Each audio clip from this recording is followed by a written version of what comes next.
Clara Mae Dawson pressed her 6 children against her body as the auctioneer's gavel rose. Snow fell on their bare heads. Her youngest, Grace, screamed from the cold. Her eldest, Jacob, whispered, "Mama, I'll fight them." She shook her head. Fighting wouldn't save them now. Her brother-in-law, Jasper, had won. He'd stripped her of everything: her home, her dignity, her hope. Now he stood grinning as men shouted prices for her family like livestock. Then boots crunched through the snow. A stranger stepped forward, and everything changed. Subscribe to our channel and follow Clara's story to the end. Comment your city below. Let us see how far this story travels. The gavel came down like a gunshot. "Next lot," the auctioneer hollered. "1 widow, 6 children, all healthy, all able to work." Clara Mae Dawson climbed the wooden platform, her children's hands gripping her threadbare coat. The February wind cut through them like knives. Baby Grace wailed against her shoulder. Jacob, 11 years old, stood rigid at her side, his jaw clenched so tight she feared his teeth would crack. "Mama," little Sarah whispered, "why are those men looking at us like that?" Clara couldn't answer. What could she say? That they were being sold, that their uncle had dragged them from their home at dawn, thrown their belongings into the snow, and hauled them to this platform like cattle. "Stand up straight," Jasper Dawson barked from below.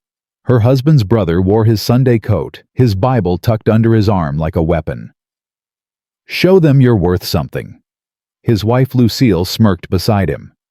"Lord knows it ain't much." Clara's hands trembled, but she lifted her chin. She would not break. Not here. Not in front of her children. "Starting bid," the auctioneer called. "Who'll give me $50 for the lot?" Silence. Someone laughed. A man near the back shouted, $50 for a widow and 6 mouths to feed. You're dreaming." More laughter. It rolled through this crowd like thunder, ugly and sharp. Clara felt her cheeks burn despite the cold. $20, the auctioneer tried again. "Come on, folks. The older boys can work. The woman can cook clean." "I'll give you 10, a farmer called out. "But only for the 2 boys. Don't want the rest." Clara's blood froze. "No," she breathed. "No, you can't separate." "15 for the boys," another man shouted. 20. Jacob grabbed her arm. "Mama, I ain't leaving you." "Hush," Clara whispered, pulling him close. "Hush now." William Willie, they called him, balled his fists. At 9 years old, he was already a fighter. "I'll kill 'em," he hissed. "I swear I'll kill 'em all." "William, stop." "They can't take us from you, Mama. They can't." Henry, only 7, began to cry. He pressed his face into Clara's hip, his small body shaking. Sarah clutched her mother's skirt, whimpering prayers she'd learned from her grandmother. And Grace, poor Grace, screamed louder, her 18-month-old lungs raw from the cold. The auctioneer mopped his brow despite the freezing temperature. "Folks, I'm trying to move this along. The woman's got papers. She's legal property of the Dawson estate until someone pays off the debt." "That's a lie," Clara shouted before she could stop herself. "There is no debt. My husband left that land to me and my children." Jasper stepped forward, his voice smooth as oil. "My brother, God rest his soul, left nothing but trouble. This woman spent every penny he earned. I've been supporting her family for 2 years out of Christian charity." "That's not true." "She's hysterical," Jasper said calmly. "Grief does that to women." Lucille nodded. "We tried to help her, took her in when Thomas died, fed her children, and this is how she repays us." Clara's throat burned. She wanted to scream the truth that Jasper had forged papers, stolen her land, locked her children in the root cellar when they cried for their father. But who would believe a widow against a man like Jasper Dawson? He sat in the front pew every Sunday. He donated to the church. He shook hands with the sheriff. And she was nothing. A woman with no husband, no money, no power. $30, the farmer shouted again. "For the boys and the older girl. Final offer." "No," Clara clutched Sarah tighter. She's 5 years old. You can't. 35 for all of them, another voice called. I got fields need clearing. Kids work cheap. Jacob stepped in front of his mother. His voice cracked, but he didn't waver. You ain't touching my sisters. Any of you come near them, I'll make you regret it. Jasper laughed. Boy, sit down before you embarrass yourself. You're the embarrassment, Jacob shot back. You stole Pa's land. You threw us out in the snow. You ain't no Christian, you're a thief. The crowd murmured. Some looked uncomfortable. Others just looked amused. Jasper's face darkened. He climbed 2 steps toward the platform, his finger pointed at Jacob like a dagger. You watch your mouth, boy. I'm your blood. You ain't nothing to me. For a moment, Clara thought Jasper would strike her son. She stepped between them, her heart pounding. Don't you touch him. Or what?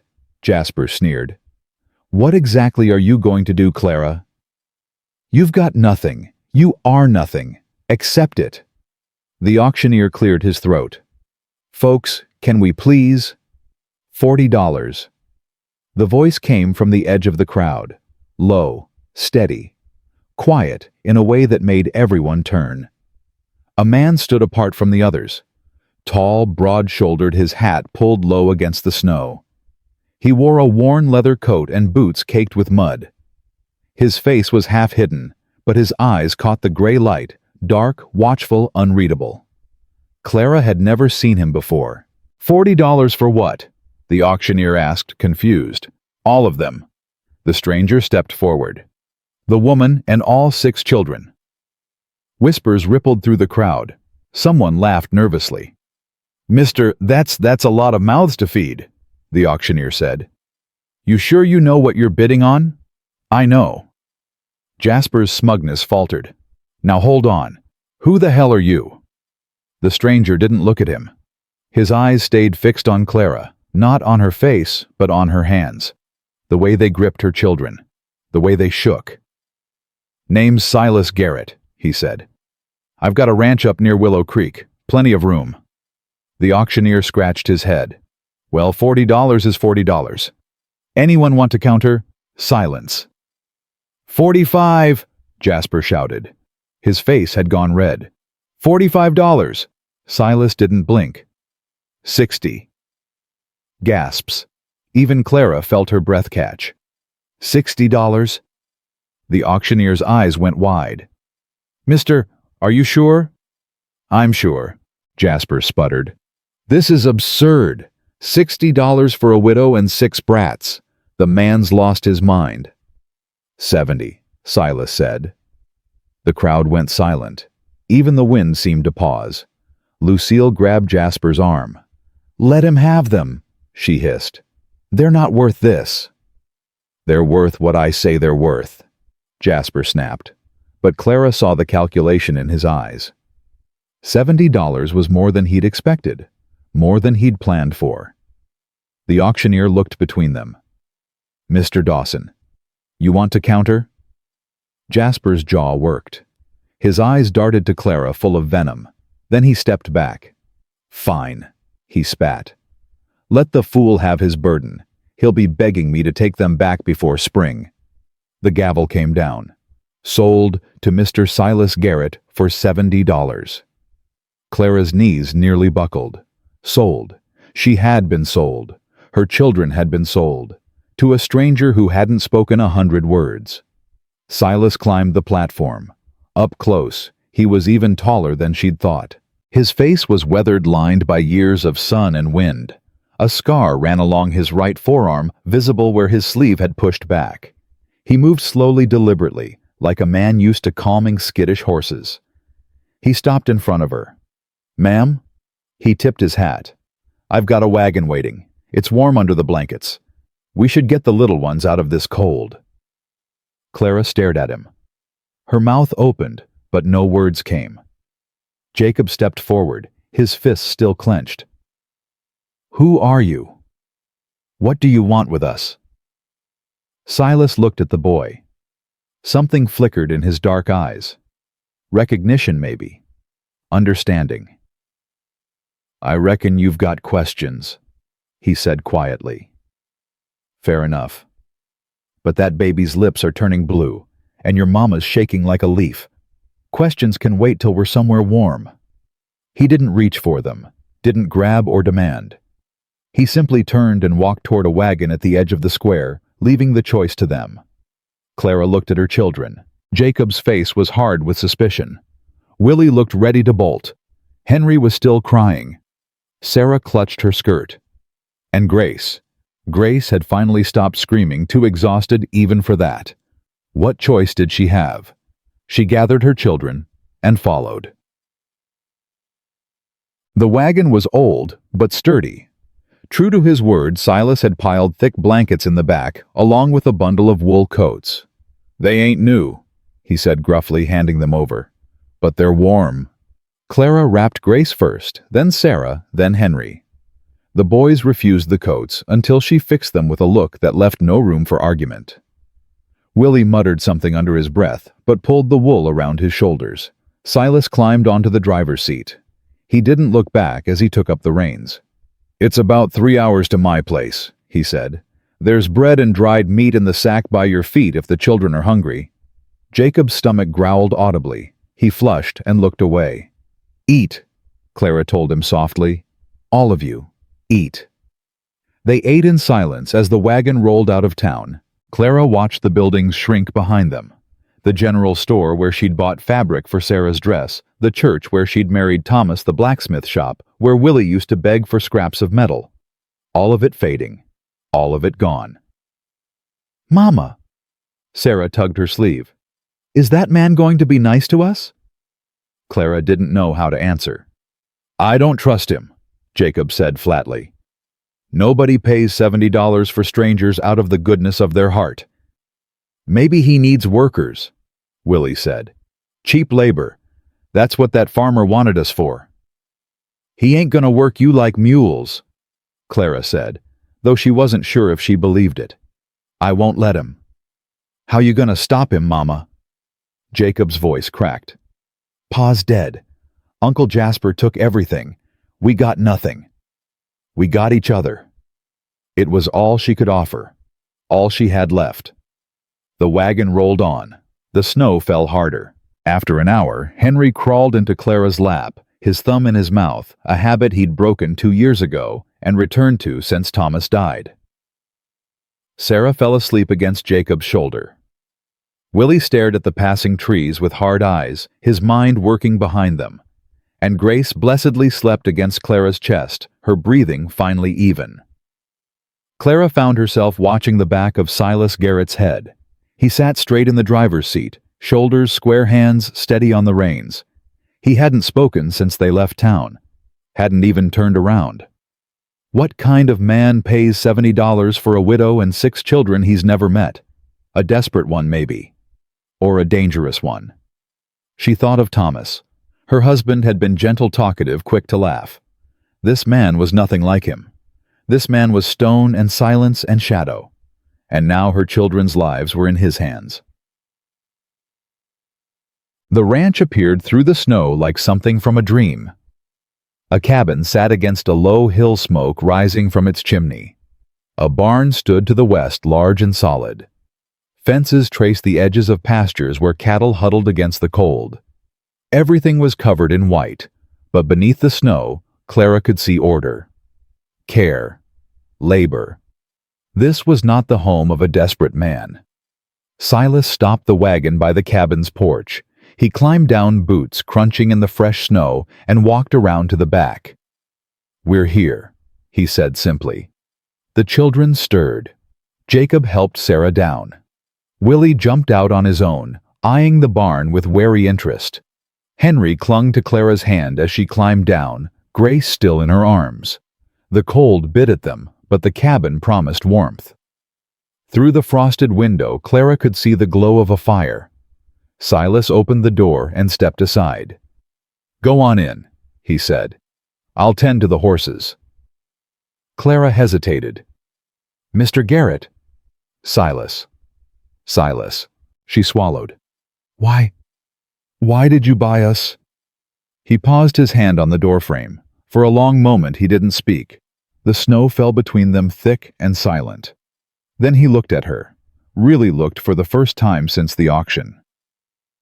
"I was at that auction to buy a plow horse," he said quietly.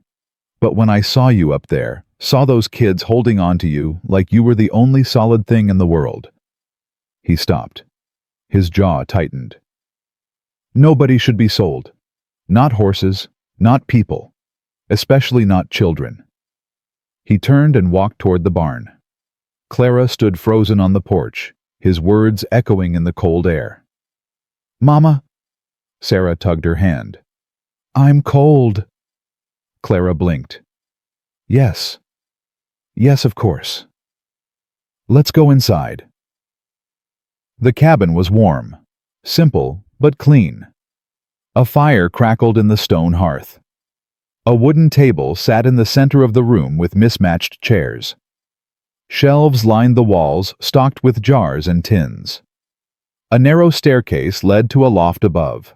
The children spread out cautiously, touching things like they might vanish. Willie opened a cupboard and found a jar of honey. Jacob examined the rifle mounted above the fireplace. Sarah discovered a rag doll on a shelf, dusty but intact, and held it up with wonder. "Mama, look!" Clara's heart clenched. She looked around the cabin again, noticing things she'd missed before. The doll. A small rocking chair in the corner. A cradle pushed against the wall and covered with a blanket. This had been a family's home once. What had happened to them? The door opened. Silas stepped inside, shaking snow from his coat. He saw Sarah holding the doll and went still. "Sorry," Clara said quickly. "She didn't mean to." "It's fine." His voice was rough. "She can keep it." Sarah's eyes went wide. "Really? Really?" She clutched the doll to her chest like treasure. Silas crossed to the hearth and added another log to the fire. "There's stew in the pot. Bowls in the cupboard. Help yourselves." Jacob stepped forward. "Mr. Garrett." "Silas?" "Silas." The boy's voice was stiff. "I need to know what you want from us, from my mama. If you're expecting, if you think—" "Jacob." Clara's voice held a warning, but Silas held up a hand. "Let him speak. He's got a right." Jacob's chin lifted. "My pa taught me to protect my family. I'm the man of the house now, and I ain't gonna let anyone hurt my mama or my brothers and sisters. I don't care how much you paid for us." Silas studied the boy. No anger crossed his face, no offense. "Your pa taught you well," he said finally. "And you're right to be cautious. You don't know me, I don't know you. But here's how it's gonna be." He pulled a chair from the table and sat down eye level with Jacob. "I ain't bought you. I paid money to get you away from those people, but that don't make you my property. You want to leave doors right there. Soon as the snow clears, I'll drive you to the next town myself." Jacob blinked. "Then why?" "Because that cabin's been empty 8 years. Because I got more land than one man can work and more silence than one man can bear." His voice dropped. "And because I know what it's like to lose everything." The fire popped. Wind howled outside. But inside the cabin, something shifted. Clara saw it in the way Jacob's shoulders loosened just slightly. The way Willie stopped eyeing the door like an escape route. The way even little Henry lifted his head from where he'd buried it in her skirt. "You lost someone," Clara said softly. It wasn't a question. Silas's jaw tightened. He looked at the cradle, then away. "A long time ago." He stood abruptly and moved toward the door. "There's a room through there," he pointed. "Bed's big enough for you and the little ones. Boys can take the loft. I'll sleep in the barn." "The barn?" Clara shook her head. "We can't take your—" "You can and you will." He pulled his coat back on. "Good night, Mrs. Dawson." He was gone before she could protest. Clara stood in the warm cabin surrounded by her children, her heart full of questions she had no answers to. Willie was the first to speak. "He's strange." "He's sad," Sarah said, still hugging the doll. "His eyes are sad." Jacob said nothing, but Clara noticed he'd unclenched his fists. "Come on," she said softly. "Let's eat, then sleep. Tomorrow we'll figure out the rest." They gathered around the table, sharing the stew in silence. It was simple meat, potatoes, carrots, but it was warm. It was food. It was more than Jasper had given them in months. And as the fire crackled and the wind wept outside, Clara allowed herself one small, dangerous thought. Maybe, just maybe, they were safe. For now. Later, after the children had fallen asleep, Henry and Sarah and Grace in the big bed, with her Jacob and Willie in the loft, Clara lay awake staring at the ceiling. The cabin creaked around her, settling into the cold. Through the window she could see the barn, a dark shape against the white snow. A lantern glowed inside.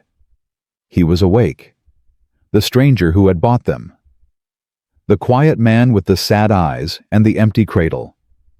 Clara thought of Thomas, of the life they'd built together, the laughter, the hard work, the dreams, all of it taken, by death, by greed, by her husband's own brother.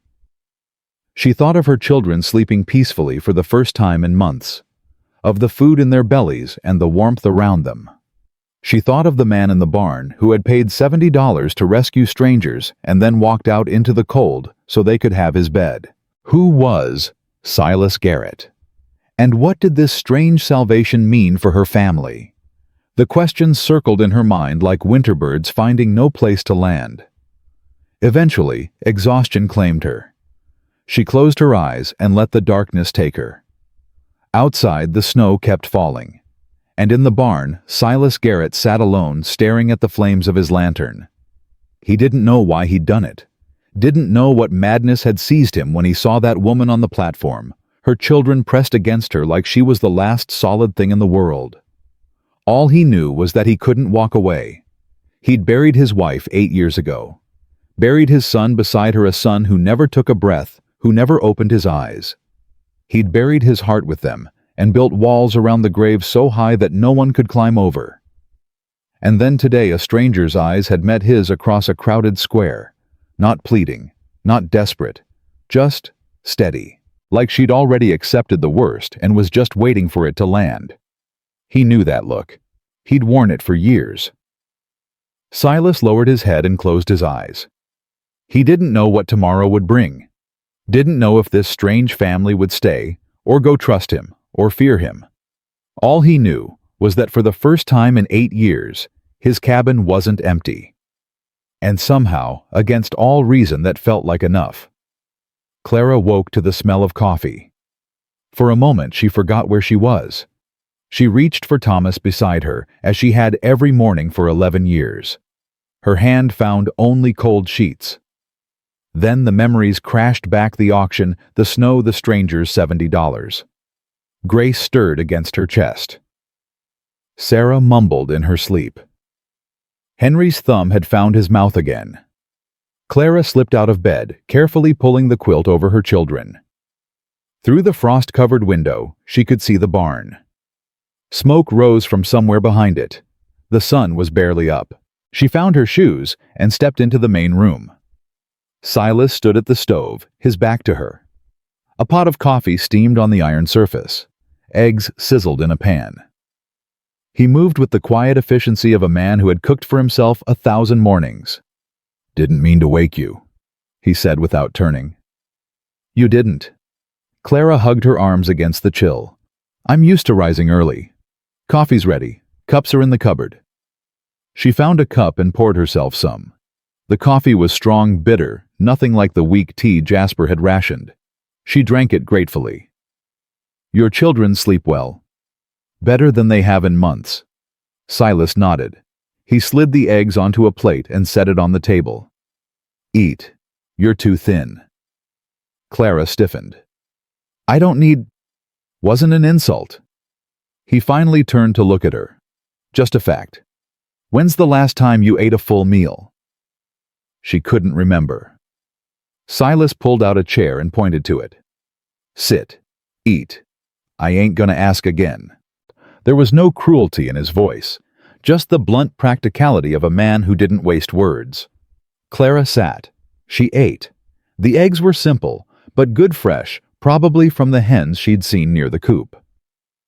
"Thank you," she said quietly.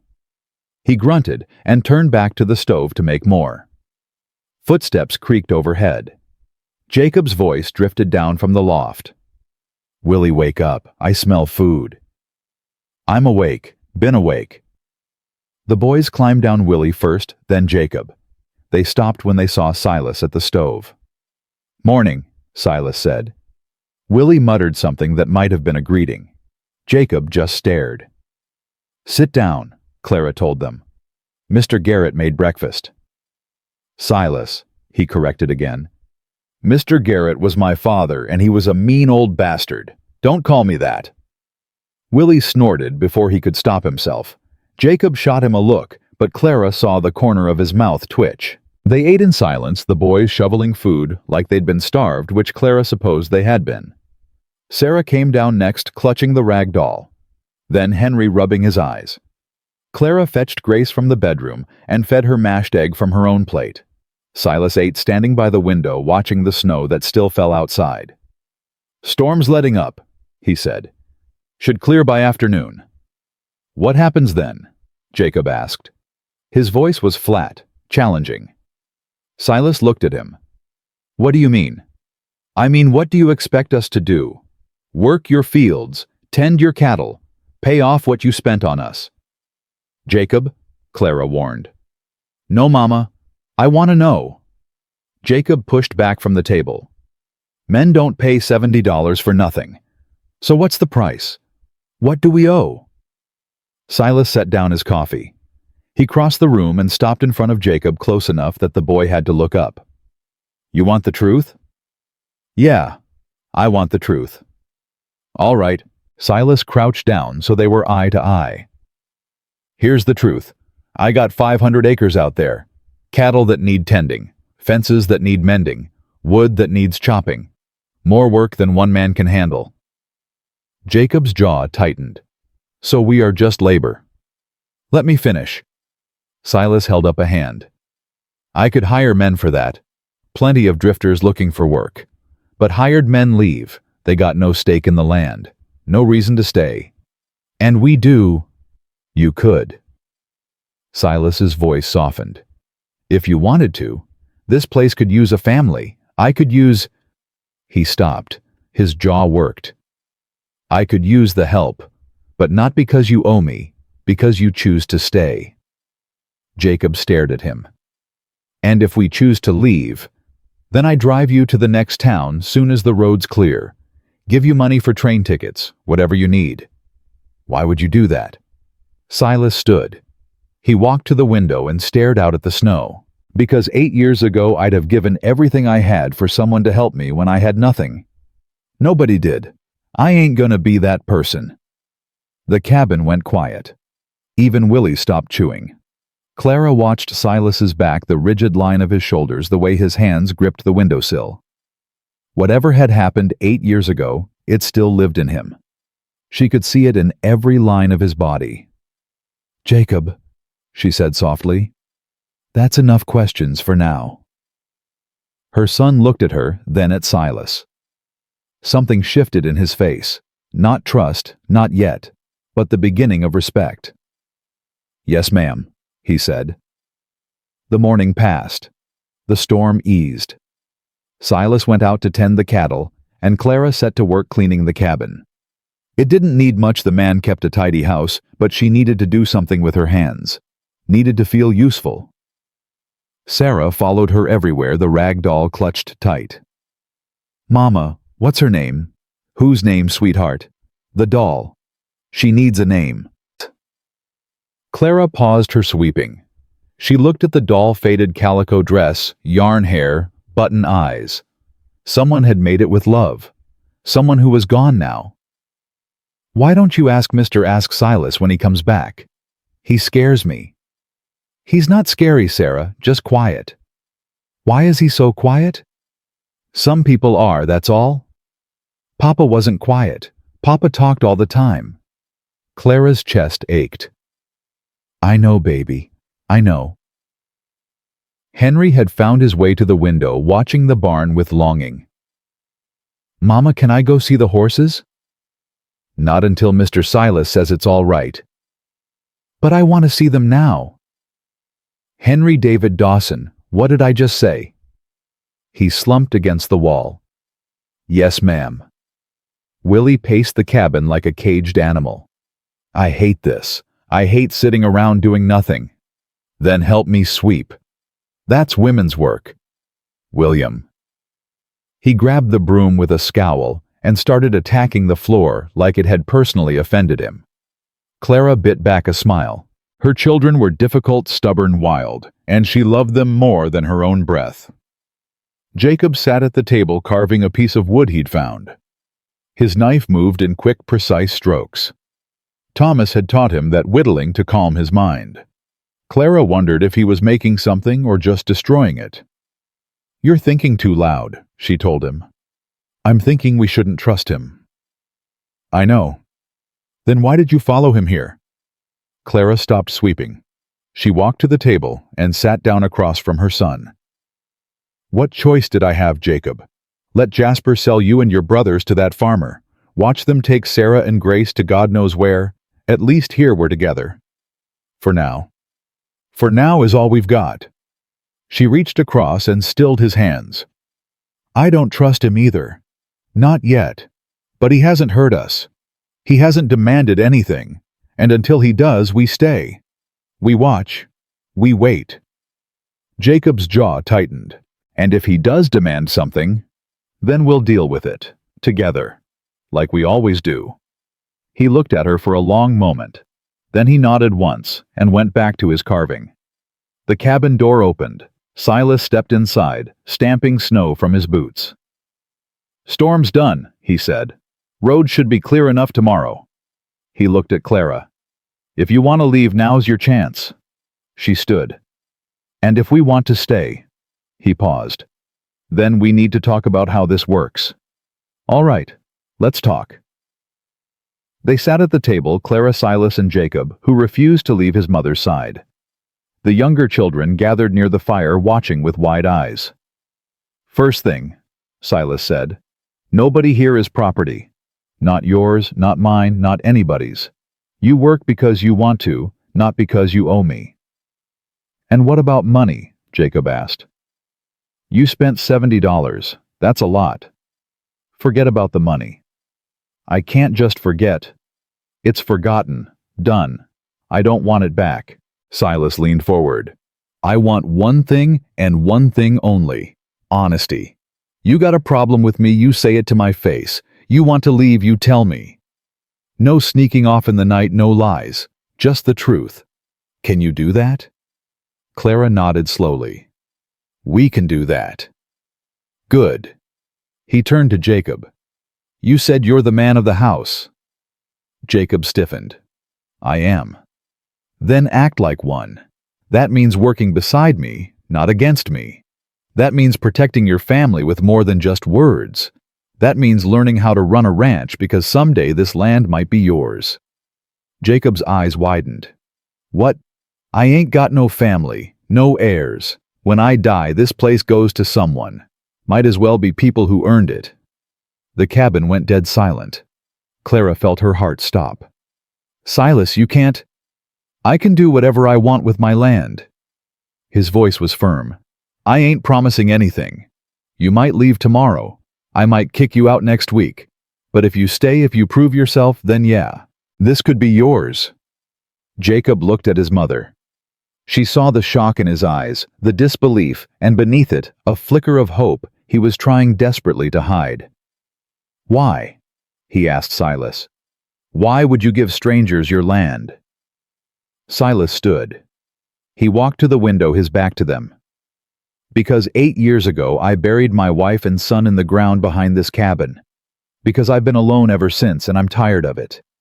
Because when I saw your mama on that platform, I saw someone who'd fight to the death for her children. He turned. That's the kind of person who deserves a home. Not because they bought it. Because they earned it. Clara's eyes burned. She blinked rapidly, refusing to let the tears fall. "We'll stay," she said. "For now. And we'll work. But I won't make promises I can't keep." "Fair enough," Silas nodded. "Then let's get started." The days that followed blurred together. Clara threw herself into work, cooking, cleaning, mending clothes that had been worn thin from months of neglect. The boys followed Silas out to the pastures, learning to tend cattle, mend fences, chop wood. Even Willie, who complained about everything, seemed to find satisfaction in the physical labor. Henry became Silas's shadow. The boy was too young for heavy work, but he followed the rancher everywhere, asking questions about horses, about cows, about the land. Silas answered each one with patience Clara hadn't expected. Sarah found corners of the cabin to claim as her own, arranging wildflowers in tin cups, setting up tea parties for her doll. And Grace was the bravest of them all. She toddled toward Silas every time he entered the cabin, reaching for his legs, demanding to be picked up. The first time she did it, Silas froze like a man facing a rattlesnake. "Mr. Si," Grace babbled. "Up, up." Clara moved to grab her. "I'm sorry she doesn't understand." "It's fine."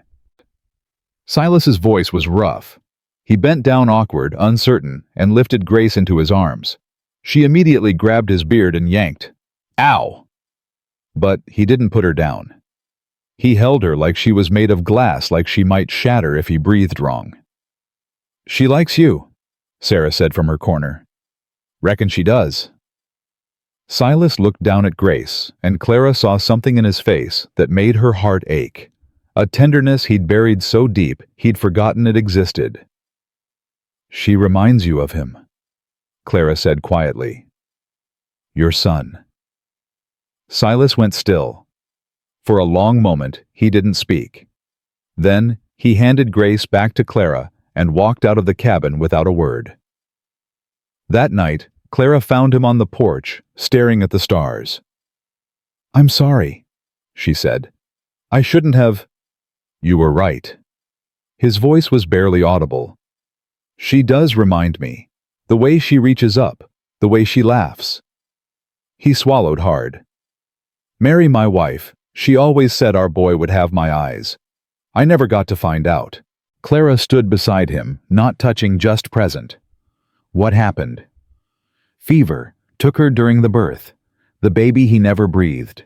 Just came into the world silent and left the same way." Silas's hands gripped the porch railing. "I buried them together, behind the cabin. I couldn't stand the thought of them being apart." "Silas, don't." His voice cracked. "Don't pity me. I've had 8 years of pity. From the town, from the church, from everyone who looked at me like I was broken." He turned to face her. "I don't want pity. I just want—" "What?" He stared at her. The moonlight caught his eyes, and she saw the depth of loneliness there, the vast empty space where love used to live. "I don't know," he admitted. "I don't know what I want anymore." Clara reached out and touched his arm. It was the first time she'd touched him since he'd helped her off the wagon. She felt him tense, then slowly relax. "Maybe that's okay," she said. "Maybe you don't have to know." They stood like that for a long time. Two wounded people learning to breathe in each other's presence. A week passed, then 2. The snow began to melt, revealing the brown earth beneath. Clara fell into a rhythm she hadn't known in years, a rhythm of work and rest, of laughter and silence, of building something instead of just surviving. The children were changing. Willie complained less. Jacob smiled more. Henry followed Silas everywhere, and Sarah had taken to setting a place for the rancher at every meal, arranging his fork just so. But the town had not forgotten. Clara discovered this on the first trip to get supplies. Silas drove the wagon, and she sat beside him, Grace in her lap. The other children stayed at the ranch under strict orders from Jacob. The moment they entered town, the whispers started. "There she is, the auction woman. Shameless, really, living with a man she ain't married to. Those poor children. Lord knows what goes on in that cabin." Clara kept her head high. She'd survived worse than whispers. But when she entered the general store, Martha Collins, the woman who'd sold her fabric for Sarah's christening dress, looked at her like she was something scraped off a boot. "May I help you?" Martha's voice was ice. "Flour," Clara said evenly. "Sugar, salt, and if you have any fabric, we're out." "Out of fabric? Out of everything you need." Martha crossed her arms. "This is a respectable establishment. We don't serve your kind." Clara's hands trembled. "My kind. Women who sell themselves at auction. Women who move in with strange men. Women who—" "That's enough." Silas's voice came from the doorway. Clara hadn't heard him enter. He crossed the store in 3 strides and stopped in front of the counter. Martha shrank back. "Mrs. Dawson is my guest," he said quietly. "She's under my protection. Anyone who disrespects her disrespects me. Are we clear?" Martha's face flushed. "Mr. Garrett, I was simply—" "I said, are we clear?" The store went silent. Every customer froze. Clara felt her heart pounding. "Yes," Martha whispered. "We're clear." "Good." Silas turned to Clara. "Get what you need. I'll wait outside." He walked out. Clara stood frozen, her face burning with shame and something else, something she couldn't name. Gratitude, confusion, or something more dangerous. She gathered her supplies in silence. Martha didn't meet her eyes. The other customers parted like the Red Sea as she walked to the counter. When she stepped outside, Silas was loading sacks into the wagon. He didn't look at her. "You didn't have to do that," she said. "Yeah, I did." "People will talk. They'll say, 'I don't give a damn what people say.'" He finished loading and turned to face her. "You're not property. You're not shameful. And anyone who says different can answer to me." Clara stared at him. This man, this quiet, broken, lonely man, had just defended her honor in front of the whole town. Had stood between her and the cruelty of people she'd once called neighbors. "Thank you," she whispered. He tipped his hat. "Let's go home." Home. He'd called it home. Clara climbed into the wagon, Grace in her arms, and let the words settle into her heart. She hadn't had a home in 2 years, hadn't felt safe, hadn't felt wanted, hadn't felt anything but the constant weight of survival. But here on this wagon, with this strange, silent man beside her, maybe she was beginning to feel something else. They were halfway home when the rider appeared. He came from the west, moving fast, his horse kicking up clouds of dust and mud. Silas pulled the wagon to a stop, his hand moving to the rifle under the seat. The rider slowed as he approached. Clara recognized him, Sheriff Tom Brennan, his badge glinting in the pale sunlight. "Silas," the sheriff said. "Mrs. Dawson." "Tom." Silas's voice was guarded. "Something wrong." The sheriff's face was grave. "You might say that. Got a visitor in town this morning, Jasper Dawson. He's filed a complaint with the territorial court." Clara's blood turned to ice. "What kind of complaint?" Silas asked. "He's claiming you kidnapped his sister-in-law and her children. Says you interfered with a legal property sale. He's demanding they be returned to his custody." "That's a lie." Clara's voice shook. "He sold us. In front of the whole town. You were there, Tom. You saw it." The sheriff looked uncomfortable. "I saw an auction, Clara. And I saw Silas pay good money. But Jasper's got papers, legal papers. Says Thomas left a debt, and you and the children are collateral until it's paid. Those papers are forged? Maybe, maybe not. But the judge is coming next week to sort it out." Tom shifted in his saddle.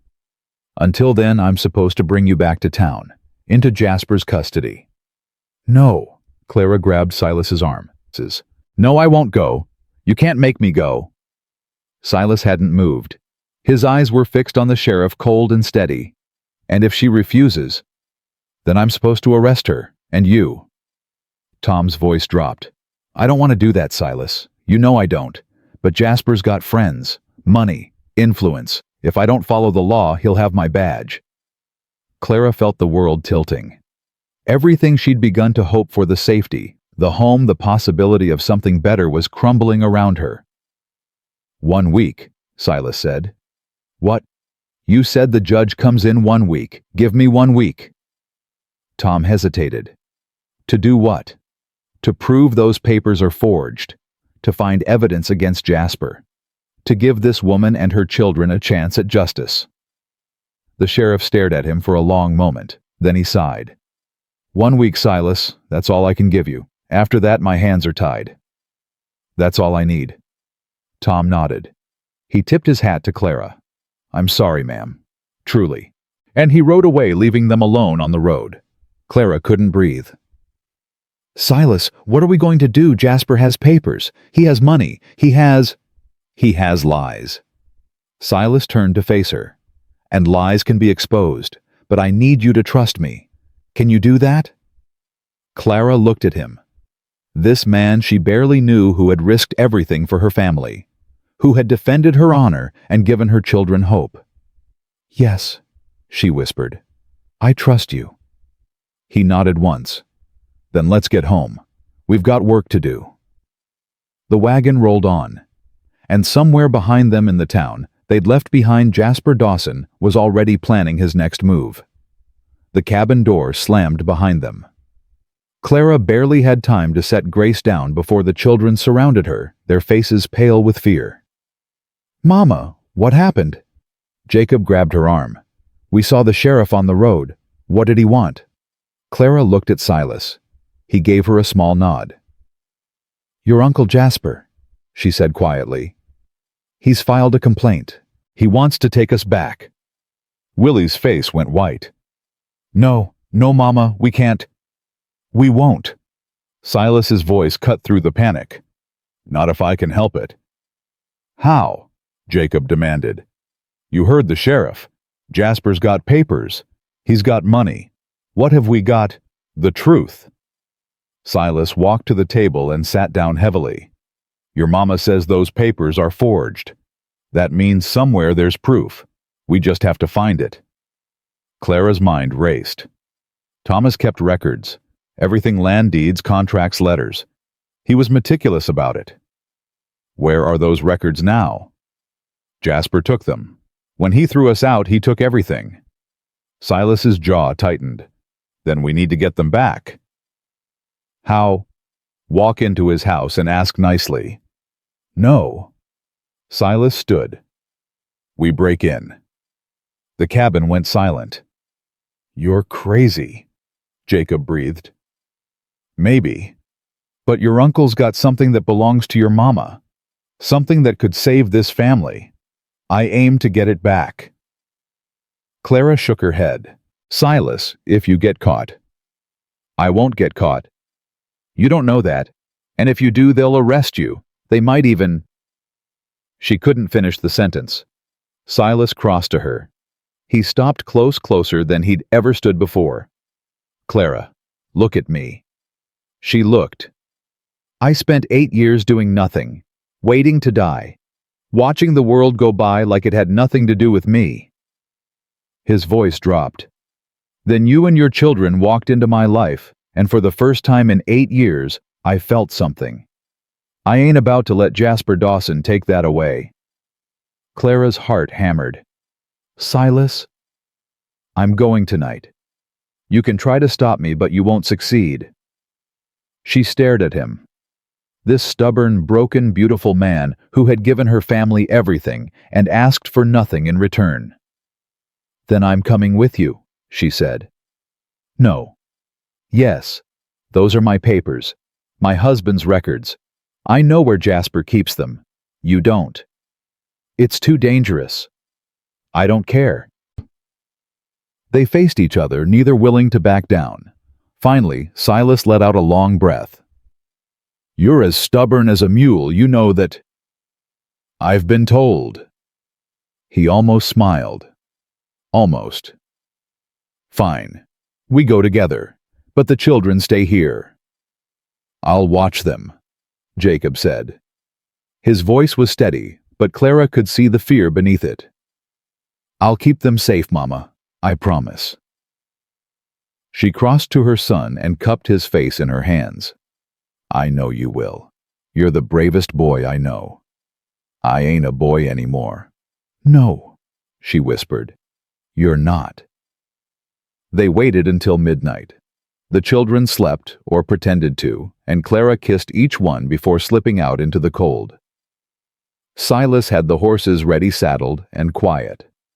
"You know how to ride?" he asked. "My father taught me when I was 6. He nodded and helped her mount. They rode in silence, the winter moon casting long shadows across the frozen ground. Clara's heart pounded with every hoofbeat. She hadn't been back to Jasper's house since the day he'd thrown them out. Hadn't wanted to see those walls, that door, the place where her children had been locked in the root cellar for crying too loud. The house loomed ahead, dark and silent. Jasper's wagon was gone. He was still in town, probably celebrating his legal victory before it was even won. "Back door," Clara whispered. "There's a loose board in the kitchen." They dismounted and tied the horses behind a cluster of trees. Silas moved like a shadow, silent and sure. Clara followed, her skirts gathered in her hands to keep them from rustling. The loose board creaked as she pried it open. She froze, heart in her throat, but no one stirred inside. She slipped through Silas behind her. The kitchen smelled of old grease and something sour. Lucille had never been much of a housekeeper. Clara crept through the darkness, muscle memory guiding her feet. "Thomas's study," she breathed. "Down the hall." The study door was locked. Silas produced a knife and worked it into the gap. The lock clicked open. Inside, papers were scattered everywhere on the desk, the floor shoved into drawers without care. Jasper had ransacked it, looking for anything valuable. Clara's stomach churned. "The bottom drawer," she said. "Thomas had a false bottom. Jasper never knew." Silas pulled the drawer out. Clara felt along the edges until she found the hidden latch. The false bottom popped up, revealing a stack of documents bound with twine. "This is it." Clara's hands shook as she lifted them out. Land deeds, the original will, letters from Thomas to his lawyer. She flipped through them, her eyes scanning by moonlight. "Silas, look. The will says everything goes to me and the children. Not Jasper. Not a penny. Then the papers he filed are forgeries, just like I said." Silas took the documents from her. "This is enough. This is more than enough." "Not quite." A voice from the doorway. Cold, familiar, dripping with triumph. Clara spun. Lucille stood in the hall, a lantern in one hand and a pistol in the other. "Did you really think Jasper wouldn't expect this?" Lucille stepped into the study, her lips twisted in a cruel smile. "He said you'd come. Said you were too proud to let him win. And here you are, breaking into our home like common thieves." "This isn't your home." Clara's voice shook with rage. "It's mine. Thomas built it for me. For our children. Thomas is dead, and dead men don't own property." Lucille raised the pistol. "Now put those papers down and step away." Silas moved in front of Clara. "Put the gun down, ma'am. Or what, you'll hit a woman." Lucille laughed. "Jasper will be here any minute. The sheriff too. You're both going to hang for this." Clara's mind raced. They were trapped. Even if they got past Lucille, Jasper would be coming. The sheriff would arrest them. Everything they'd fought for would be lost. Then she remembered something. Something Thomas had told her years ago when Lucille first came into the family. "Lucille," Clara said quietly, "does Jasper know about the baby?" Lucille's face went white. "What? The baby you lost 3 years ago, the one that wasn't Jasper's." The pistol trembled. "How do you—" "Thomas knew. He kept letters. Proof." Clara stepped forward, her voice steady despite her pounding heart. "If Jasper finds out his wife was carrying another man's child, what do you think he'll do?" Lucille's hand shook violently. You're bluffing. Am I? Check the documents in my hand. Second from the bottom. A letter from the doctor in Helena addressed to you discussing the complications. Lucille lunged for the papers. Silas grabbed her wrist, twisting the pistol away. The lantern crashed to the floor, plunging them into darkness. Run! Silas shoved Clara toward the door. Go! They ran. Through the hall, through the kitchen, out into the frozen night. Clara's lungs burned. Her legs screamed. But she didn't stop. Couldn't stop. They reached the horses just as Jasper's wagon thundered up the road. There! Jasper's voice bellowed. Stop them! Silas lifted Clara onto her horse and swung onto his own. They kicked the animals into a gallop, racing across the frozen fields as shouts echoed behind them. Clara clutched the documents to her chest. The wind tore at her hair. Her eyes stung with tears. But she had the proof. After 2 years of suffering, 2 years of being called a liar and a burden, and worse, she had the proof. They rode until the shouts faded, until the only sound was the pounding of hooves and the rasp of their own breathing. Finally, Silas pulled his horse to a stop. You all right? Clara nodded, gasping. I'm all right. She looked down at the papers in her hands. I can't believe we did it. You did it. Silas's voice was rough. That thing about Lucille, the baby, was that true? Clara's smile was grim. Every word. Thomas never could keep secrets from me. Remind me never to cross you. Despite everything, Clara laughed. It burst out of her wild and free, and once she started, she couldn't stop. Silas stared at her like she'd lost her mind, which only made her laugh harder. I'm sorry, she gasped. I'm sorry, it's just, we broke into a house, got held at gunpoint, and escaped from Jasper Dawson on horseback, and I'm sitting here with a dead man's documents, and I feel more alive than I have in years. Silas's lips twitched. You're something else, Clara Mae Dawson. So I've been told. They rode back to the ranch as the first light of dawn touched the sky. The children were awake, faces pressed to the windows. When Clara dismounted, they swarmed her. Mama, are you okay? Did you get them? I got them. Clara held up the documents. I got everything. Jacob took them with trembling hands. He flipped through the pages, his eyes growing wider with each one. Mama, this says Pa left you 200 acres, the best land in the valley. I know. Jasper's been living on stolen property for 2 years. I know. Jacob looked up at her. We're gonna win. We're gonna try. The week passed in a blur of preparation. Silas rode to town every day, meeting with the judge's clerk, filing counter-complaints, gathering witnesses. Clara stayed at the ranch, caring for the children, praying with every breath that their evidence would be enough. The night before the hearing, she couldn't sleep. She sat by the fire, the documents spread before her, reading Thomas's words for the 100th time. You should rest. Silas stood in the doorway, his coat dusted with snow. He'd just come back from one final trip to town. I can't. He crossed the room and sat down beside her. Close, their shoulders almost touching. Whatever happens tomorrow, he said quietly, I want you to know something. Clara looked at him. What? These past weeks, having you and the children here, it's been the best time of my life since Mary died. Maybe better. He swallowed hard. I know I ain't good with words. I know I'm rough and quiet and probably not what you deserve. But if you'll have me, Clara Mae Dawson, I'd like to spend whatever time I got left making sure you never feel alone again. Clara's breath caught. Silas. You don't have to answer now. You don't have to answer ever if you don't want. But I figured with tomorrow being uncertain, and all, I should say it while I still could. Clara stared at him. This man who had saved her family, defended her honor, risked his freedom for documents that weren't even his. This man who had lost everything and still found room in his heart for 6 children and their stubborn mother. She reached up and touched his face. He went still, barely breathing. "Ask me again," she whispered. "After tomorrow, when we're free." His hand covered hers. Rough, calloused, warm. "I'll ask you 1,000 times if that's what it takes." They sat like that until the fire burned low, hands clasped, hearts beating in sync.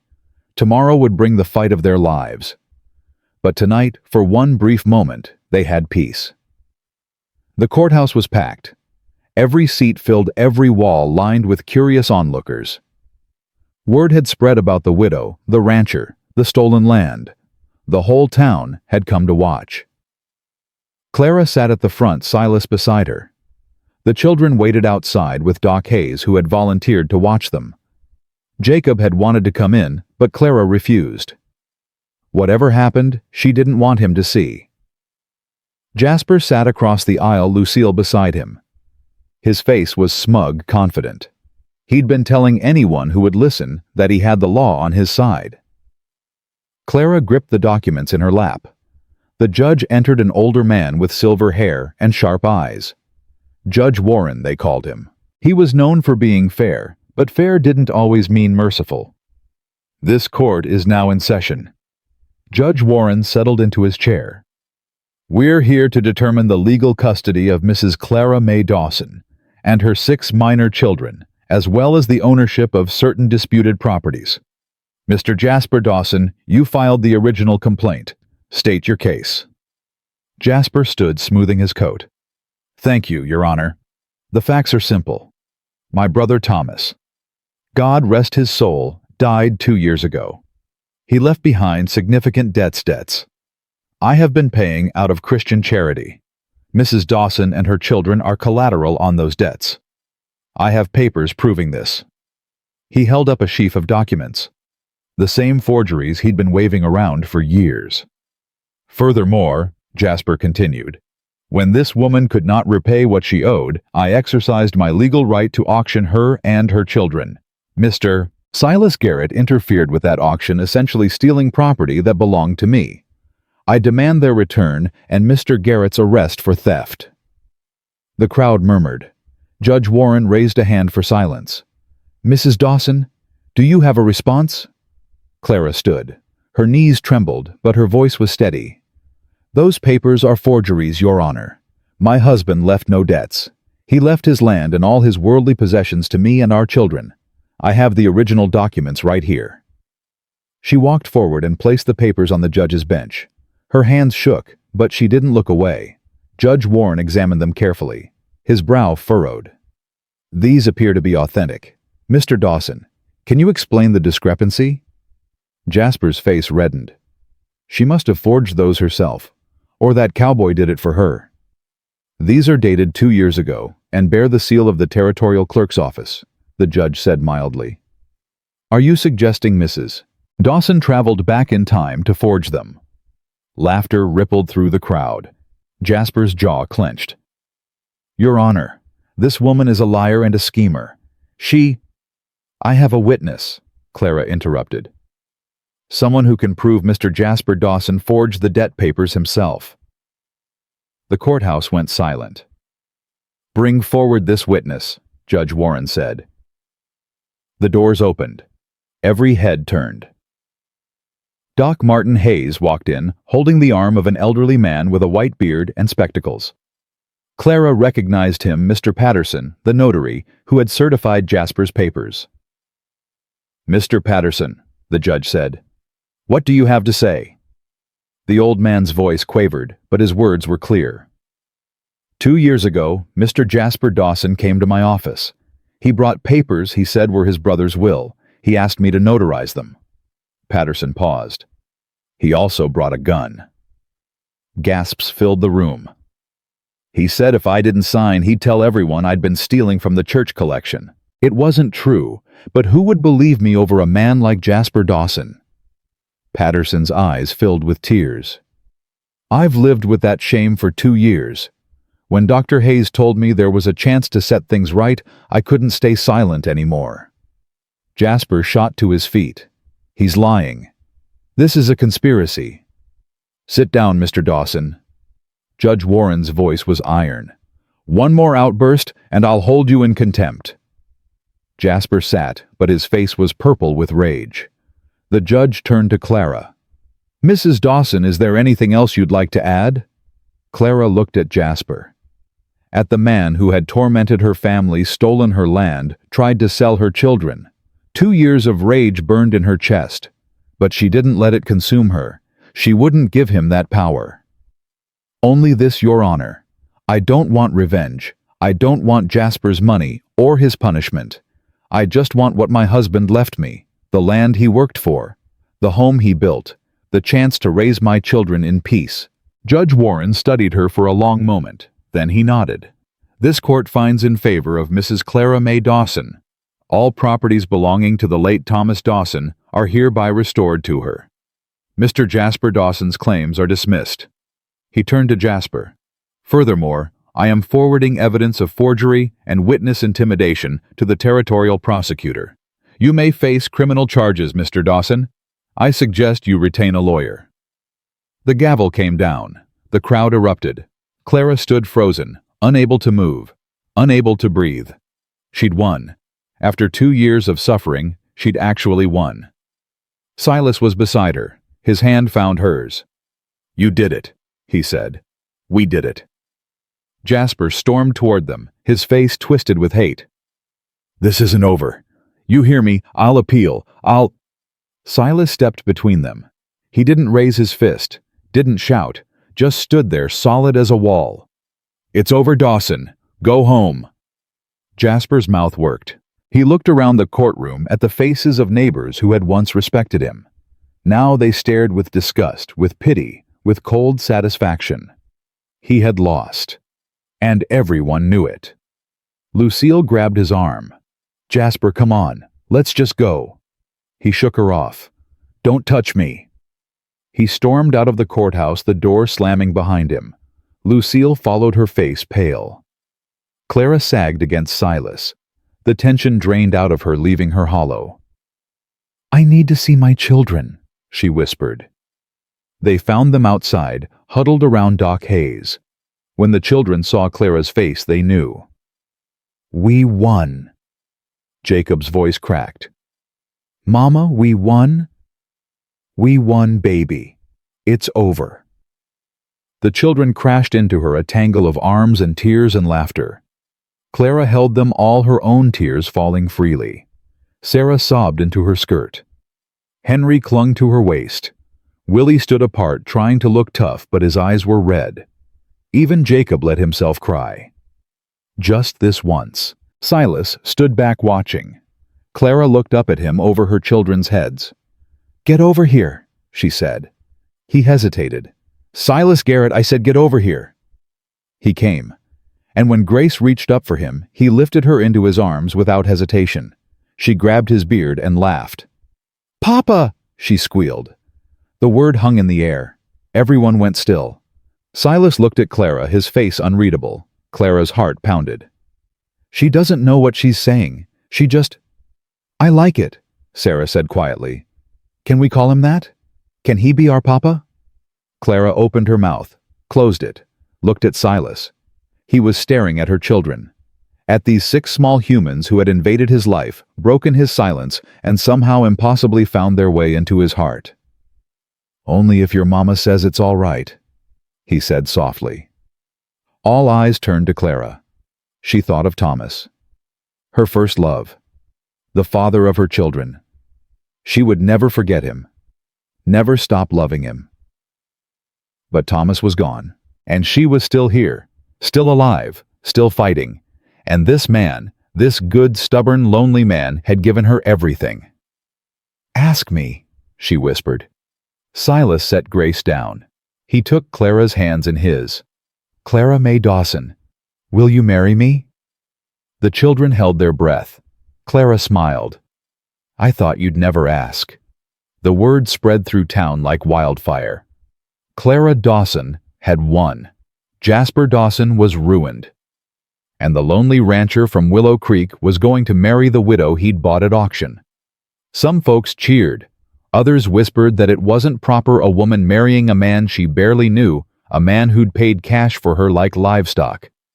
But Clara didn't care what they thought.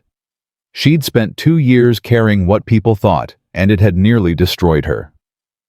The ride back to the ranch was quiet. The children sat in the wagon bed, exhausted from the emotions of the day. Grace slept against Sarah's shoulder. Henry held Willie's hand, which Willie allowed without complaint. Jacob sat beside Silas on the driver's seat, his back straight, his eyes fixed on the road ahead. Clara sat beside them, her hand resting on Silas's arm. Neither spoke. They didn't need to. When the cabin came into view, Clara felt something she hadn't felt in years. Home. This place wasn't just shelter anymore. It was home. Silas pulled the wagon to a stop. Before he could move, Jacob spoke. "Mr. Garrett, Silas." The boy's voice was thick. "I want to say something." Silas turned to face him. "Go ahead." Jacob swallowed hard. "When you bought us at that auction, I hated you. Thought you were just like every other man who looked at my mama like she was something to be used. Thought you'd work us to death or worse." "Jacob," Clara started. "Let me finish, Mama." Jacob's jaw tightened. "I was wrong. About everything. You ain't like those other men. You're—" He trailed off, struggling for words. "You're good," he finally said. "And I'm sorry I didn't see it sooner." Silas was quiet for a long moment. Then he reached out and gripped Jacob's shoulder. "You were protecting your family. Nothing to apologize for." "There's one more thing," Jacob's voice cracked. "Grace called you Papa today. She's too little to understand, but I ain't. And I want to know." He stopped, his eyes filling with tears he refused to let fall. "Know what?"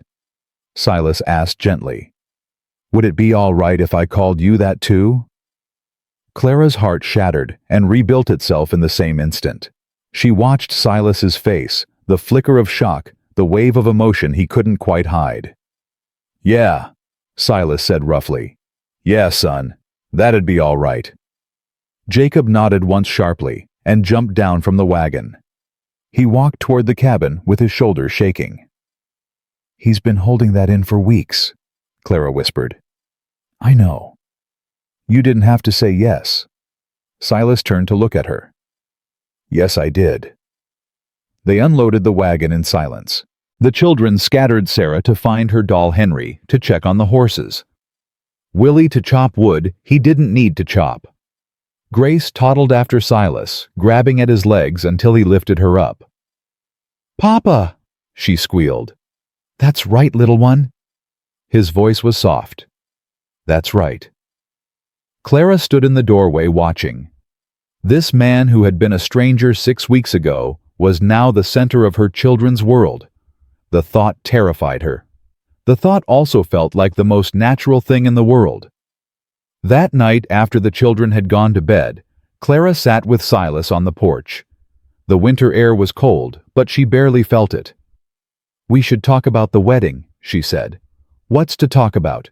We go to the preacher, say the words, sign the paper." Clara smiled. Spoken like a true romantic. Silas shifted uncomfortably. "I ain't good at that stuff, Clara. Flowers and poetry and all that. If that's what you're hoping for." "It's not." She reached for his hand. "I had romance once. Thomas brought me flowers every Sunday, wrote me letters even when we were living in the same house. It was beautiful. And now I want something different. I want someone who'll stand beside me when things get hard, who'll protect my children like they're his own, who'll be honest with me even when the truth hurts." She squeezed his hand. "I don't need poetry, Silas. I need you." He was quiet for a long time. Then he lifted her hand and pressed his lips to her knuckles. "Sunday," he said. "We'll do it Sunday." Clara's breath caught. "That's 3 days from now." "Too soon." "No." She laughed, surprised by the joy bubbling up in her chest. "No, it's not too soon. It's perfect." The next morning, Clara woke to chaos. Willie burst into her room, his face pale. "Mama, come quick." She threw on her dress and ran outside. The children were gathered near the barn, staring at something on the ground. It was a dead coyote. Its throat had been cut, and pinned to its fur was a note. Clara's blood ran cold. She pulled the note free with trembling hands. "This ain't over. You took what's mine. Now I'll take what's yours." No signature. But she knew that handwriting. She'd seen it on forged documents, on threatening letters, on the eviction notice that had thrown her family into the snow. Jasper. Silas came running from the pasture, his rifle in hand. "What happened?" I heard. He stopped when he saw the coyote. His face went hard. "Get the children inside," he said quietly. "Silas. Now, Clara." She gathered the children and herded them into the cabin. Jacob resisted. "I'm not a child. I can help." "You can help by protecting your brothers and sisters." Clara gripped his shoulders. "If anything happens to me and Silas, you're in charge. Understand?" Jacob's face went white. "Nothing's going to happen."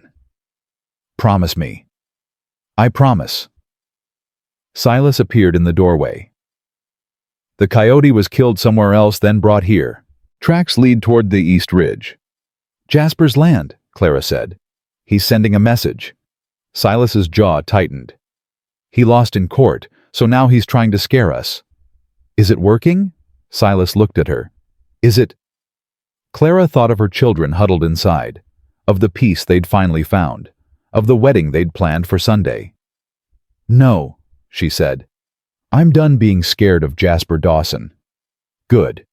Silas loaded his rifle. "Because I'm going to end this. You can't just— I ain't gonna kill him, Clara, much as I'd like to." He slung the rifle over his shoulder. "But I am gonna make sure he understands what happens if he threatens this family again. Let me come with you." "No. Silas, I need you here, with the children. If something goes wrong, you're all they've got." Clara wanted to argue, but she saw the resolve in his eyes, the determination. This was his fight now, not because she was weak, but because he loved them enough to face danger alone. "Come back to me," she whispered. He cupped her face in his hands. "Wild horses couldn't keep me away." He kissed her forehead and walked out into the cold. The hours crawled by. Clara kept the children busy, mending clothes, baking bread, anything to distract them from the fear that hung in the air. But she couldn't distract herself. What if Jasper had a gun? What if there was an ambush? What if Silas never came back? Jacob appeared beside her. "He'll be all right, Mama." "How do you know?" "Because he's got something worth fighting for." Clara pulled her son close. When had he grown so wise? The sun was setting when hoofbeats sounded in the distance. Clara ran to the porch, her heart in her throat.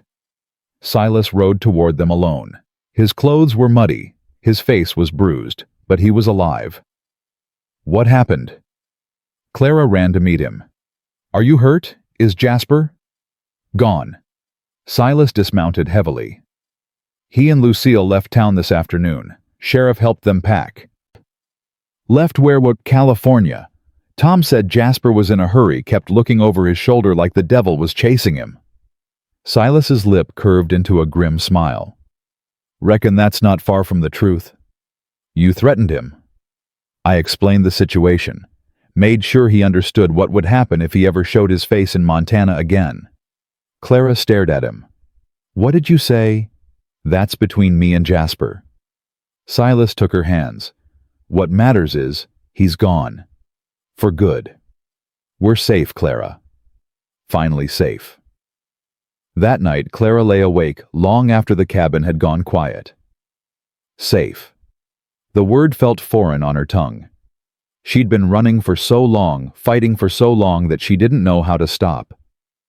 Silas's voice came from the darkness. He'd insisted on sleeping in the main room again, giving her the bedroom. "You're awake." "I can't sleep." Footsteps. The door creaked open. She felt him in the doorway, a solid presence in the darkness. Thinking about Sunday. Thinking about everything. How fast it all happened. How different my life is now. She sat up. 3 months ago, I was in Jasper's cellar wondering if my children would survive the winter. Now I'm about to marry a man who bought me at auction. Regrets? No. She surprised herself with the certainty in her voice. Not a single one. Silas crossed to the bed. He sat on the edge, careful to maintain distance. I ain't good at this, Clara. Marriage, family. I had it once, and I lost it, and I swore I'd never risk that kind of pain again. And now I'm risking it anyway, because you're worth it. Those kids are worth it. His voice dropped. The way Grace reaches for me, the way Henry follows me around, the way Jacob looked at me today when he called me. He stopped, swallowed hard. He called you Pa, Clara said softly. And you didn't flinch. I wanted to. Part of me wanted to run. But a bigger part. He trailed off. A bigger part, what? A bigger part felt like I'd been waiting 8 years for that moment. Like everything, losing Mary, losing my boy, all those years alone, it was all leading here. To you. To them. Clara reached for his hand in the darkness. I don't believe in fate. I've seen too much cruelty to believe the universe has a plan. Then what do you believe in? Choice. We choose who we love. We choose who we fight for. We choose to build something new when everything old has burned to ash. She squeezed his hand. I choose you, Silas Garrett. Not because fate put us together, because I want to. He was silent for a long moment. Then he lifted her hand to his lips. Sunday, he said. Sunday. The morning of the wedding dawned clear and cold. Clara woke to the sound of her children whispering outside her door. Is she awake? Should we knock? Don't be stupid, Henry. It's her wedding day. Clara smiled and opened the door. All 6 of them stood there, scrubbed clean, wearing their best clothes. Even Grace had a ribbon in her hair. Mama! Sarah bounced on her toes. Doc Hayes brought flowers, and Miss Collins made a cake, and— Slow down, sweetheart. Clara knelt to her daughter's level. What's all this? The whole town's here, Jacob said. He tried to sound gruff, but Clara could see the wonder in his eyes. They came to see you married. Clara's heart stuttered. The whole town. Well, not Jasper and Lucille, Willie grinned, but pretty much everyone else. She walked to the window and looked out. Her breath caught. People were streaming up the road. Martha Collins, who had once refused to serve her. Sheriff Brennan hat in hand. Farmers, ranchers, shopkeepers. People who had watched her being auctioned and done nothing. Now they were here carrying dishes and gifts, their faces eager and almost apologetic. What are they doing here? Clara whispered. Making amends, I reckon. Silas's voice came from behind her. She turned. He stood in the doorway, wearing a clean shirt and trousers, his hair combed for once. He looked terrified. You clean up nice, she said. Feel like a fool. That makes 2 of us.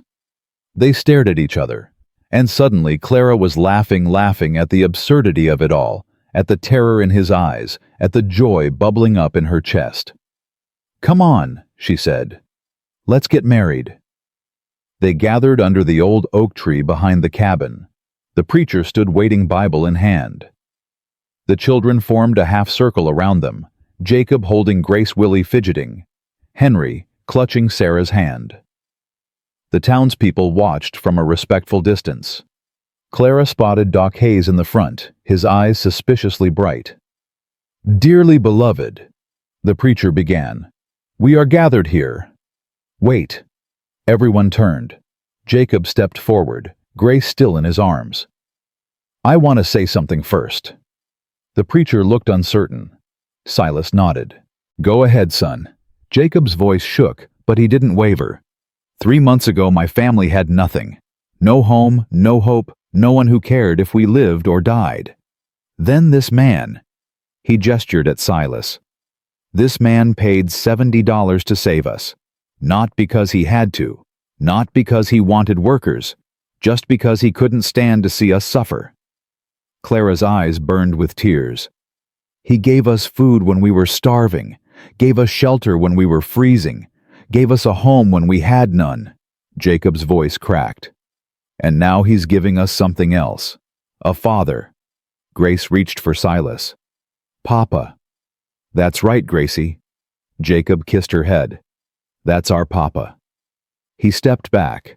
The crowd was silent.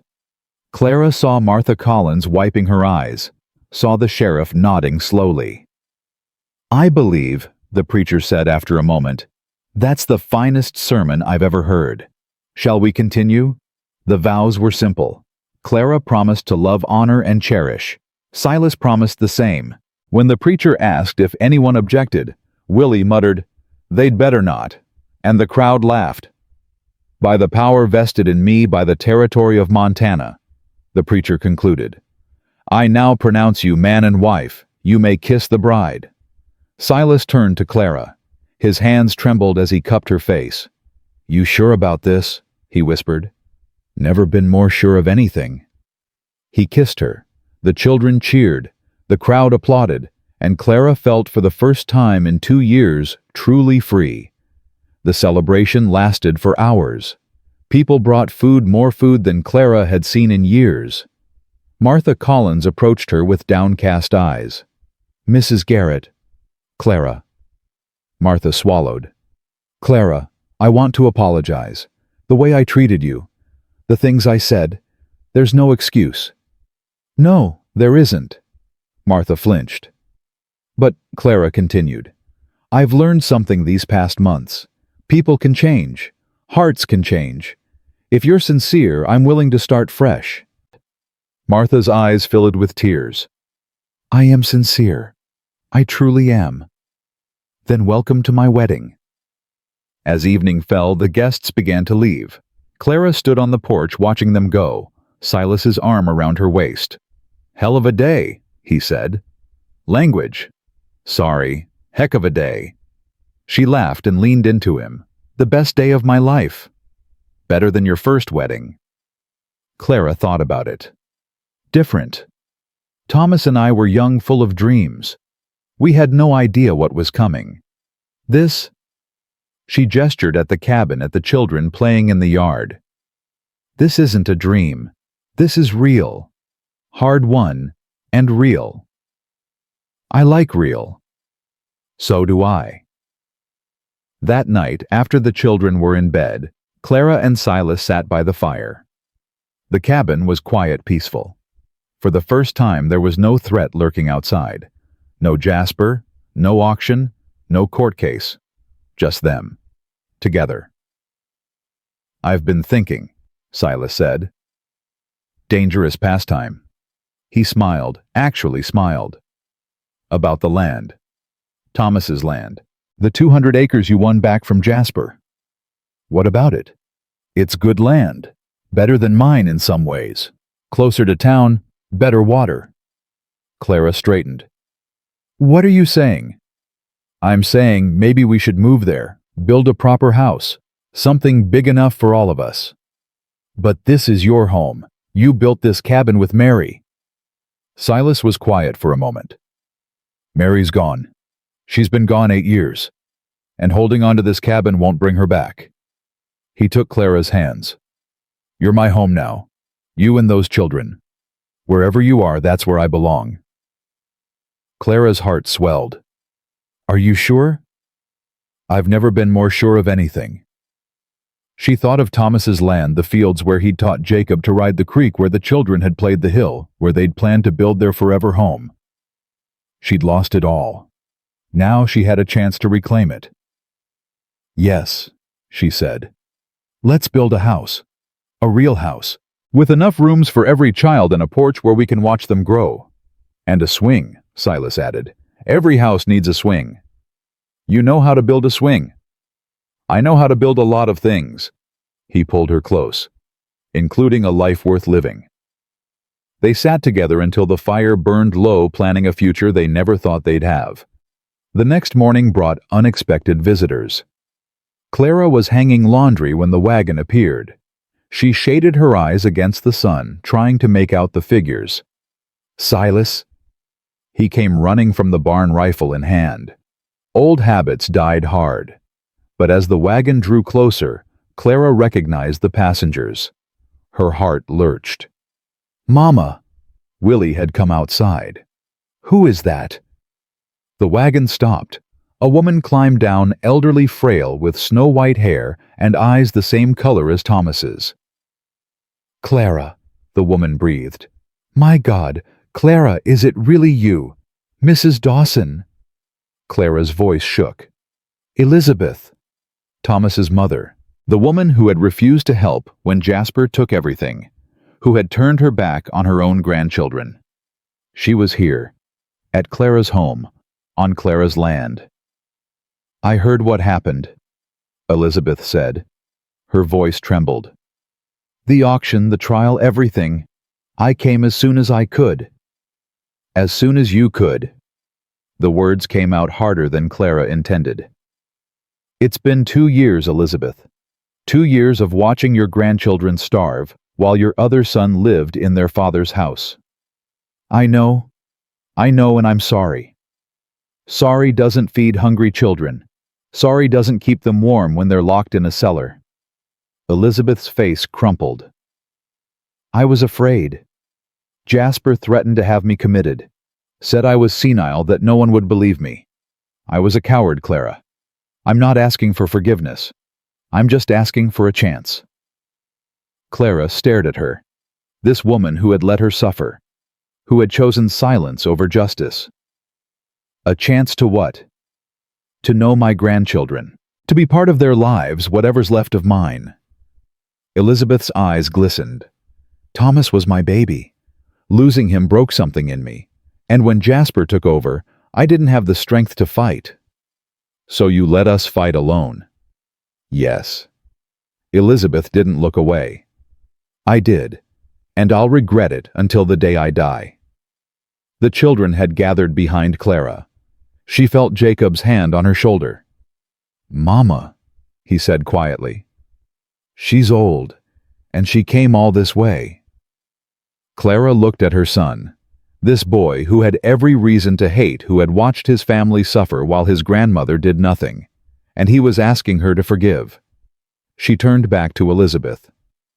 You can stay for supper, she said finally. After that, we'll see. Elizabeth's face lit up with hope. Thank you, Clara. Don't thank me yet.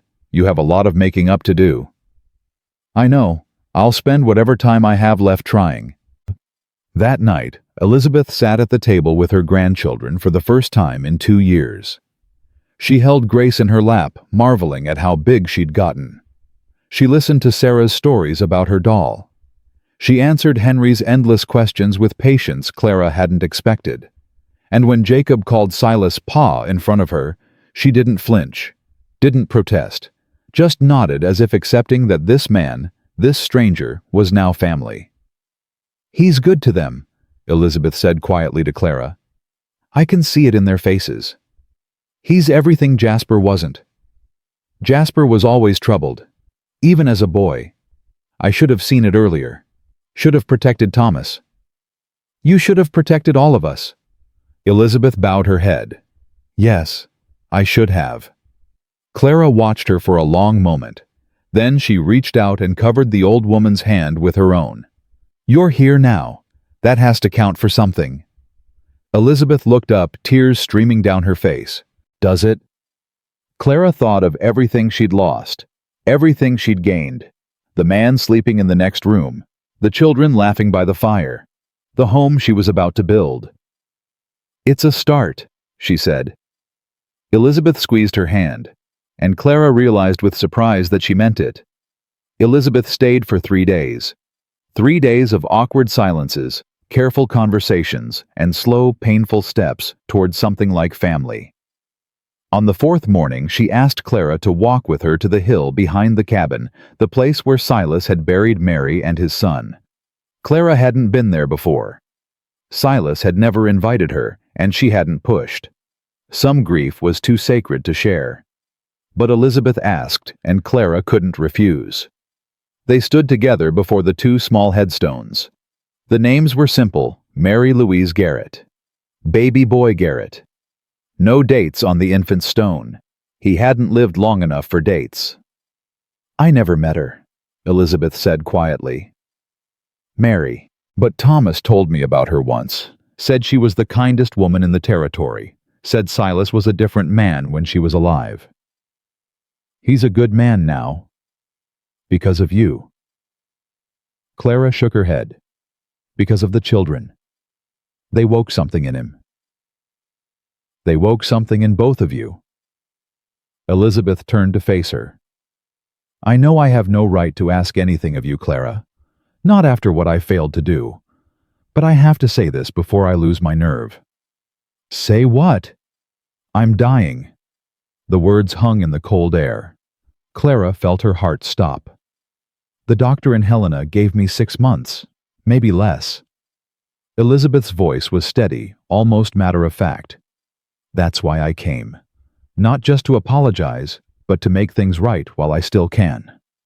Elizabeth, I have money, not much but enough. And I have something else, something Jasper doesn't know about. She reached into her coat and pulled out an envelope. Thomas's life insurance. He took out a policy before he married you, named you as the beneficiary. Jasper intercepted the letters from the insurance company so you never knew. Clara's hands trembled as she took the envelope. How much? $5,000. The ground seemed to shift beneath Clara's feet. $5,000. Enough to build a house. Enough to buy cattle hire help secure their future for years. Why didn't you tell me before? Because I didn't know.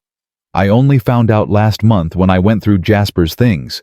He'd hidden it waiting until the children turned 18 to claim it for himself. Elizabeth's eyes hardened. My son was many things, but he wasn't a good man. I should have seen it sooner. Clara stared at the envelope. 2 years of suffering. 2 years of hunger and cold and fear. And all along this money had existed, hidden away by a man who would rather see children starve than lose his grip on power. I don't know what to say. Say you'll build something beautiful with it. Say you'll give those children the life Thomas wanted for them. Elizabeth took Clara's hands. Say you'll let me see it happen, even if only for a few months. Clara looked at this woman, frail, dying, carrying guilt that would follow her to the grave. She thought of all the anger she'd held, all the resentment, and she let it go. Stay, she said. Stay with us. Be their grandmother. Elizabeth's composure finally broke. Tears spilled down her weathered cheeks. Thank you. Thank you, Clara. They walked back to the cabin, arm in arm, 2 women bound by loss and learning slowly to become family. That evening, Clara told Silas about the insurance money. His reaction was not what she expected. $5,000. Yes. And you want to use it to build on Thomas's land. Our land now, yours and mine. Silas was quiet for a long moment. He stood by the window, his back to her. What is it? Clara asked. I thought you'd be happy. I am happy. It's just, he turned. That money came from your first husband. The land belonged to him. Sometimes I wonder if I'm building a life on another man's foundation. Clara crossed to him. Thomas is dead, Silas. He's been dead for 2 years. You're not replacing him. You're continuing what he started. Am I? Or am I just living in his shadow? Is that what you think? I don't know what I think. He ran a hand through his hair. When the children call me Pa, part of me feels like a fraud, like I'm pretending to be something I'm not. Clara took his face in her hands. Look at me. He looked. Those children chose you. Not because they had to, not because I told them to, because you earned it. Every day, every meal, every fence you mended, and every nightmare you soothed, you earned their love. Clara. Thomas was their father by blood. You're their father by choice. That's not less. That's more. His eyes glistened. This man who never cried, who kept his pain locked behind walls of silence, he was breaking open right in front of her. "I don't deserve you," he whispered. "Probably not." She smiled. "But you're stuck with me anyway." He kissed her, then deep and desperate, and Clara felt something shift between them. The last barrier falling. The last fear surrendering. They were truly married now, not just in law, but in soul. Spring came early that year. The snow melted, the creek swelled with mountain runoff, and the land transformed from white to green almost overnight. Construction on the new house began in April. Silas hired men from town, some of the same men who had bid on Clara at the auction. They came now with hats in hands, eyes downcast, eager to make amends through labor. Clara didn't forgive them, but she let them work. The children threw themselves into the project with enthusiasm. Jacob learned to frame walls. Willie discovered a talent for carpentry that surprised everyone, including himself. Henry appointed himself official water carrier, running buckets to the workers with single-minded devotion. And Sarah decided the house needed a garden. "Mama, please, every house should have flowers." "We'll have flowers, sweetheart, after the house is finished." "But what if I plant them now, then they'll be ready when we move in." Clara looked at her daughter, this fierce little girl who had survived so much and still believed in beauty. "All right, but you have to tend them yourself, every day." Sarah's face lit up. "I promise." She was out the door before Clara could say another word. Elizabeth watched from her chair by the window. Her health was declining, but her spirits had lifted since she'd come to stay. She spent hours with Grace telling stories, singing songs, being the grandmother she should have been all along. "She's got Thomas's stubbornness," Elizabeth said, nodding toward Sarah. "She's got worse. She's got mine." Elizabeth laughed, a rusty sound like a door that hadn't been opened in years. "I'm glad," she said. "Those children need stubborn. The world doesn't go easy on the soft ones." Clara sat down beside her. "How are you feeling?" "Old, tired, happy." Elizabeth's eyes found hers.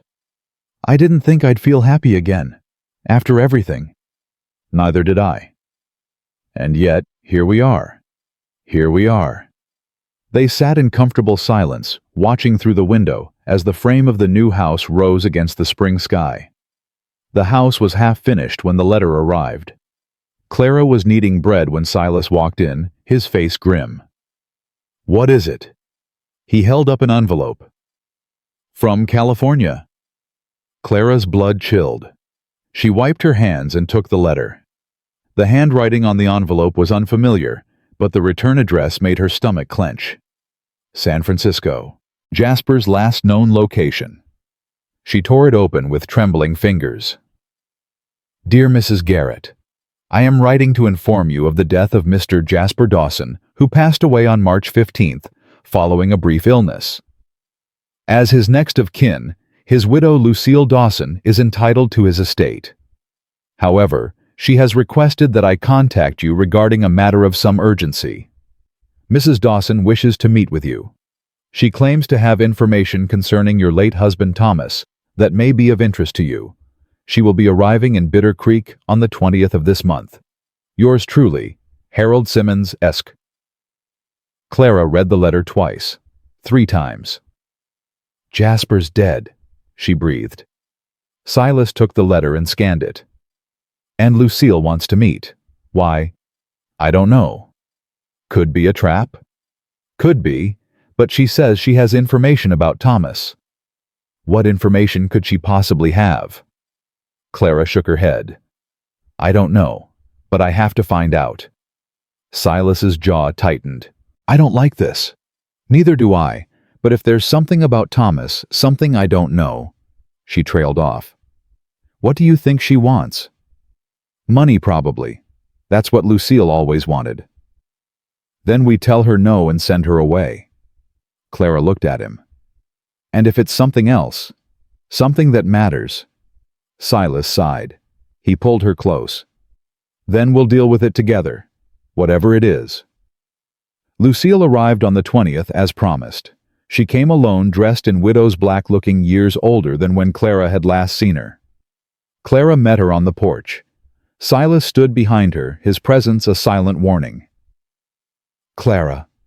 Lucille's voice was hoarse. "Thank you for seeing me. I almost didn't." "I know.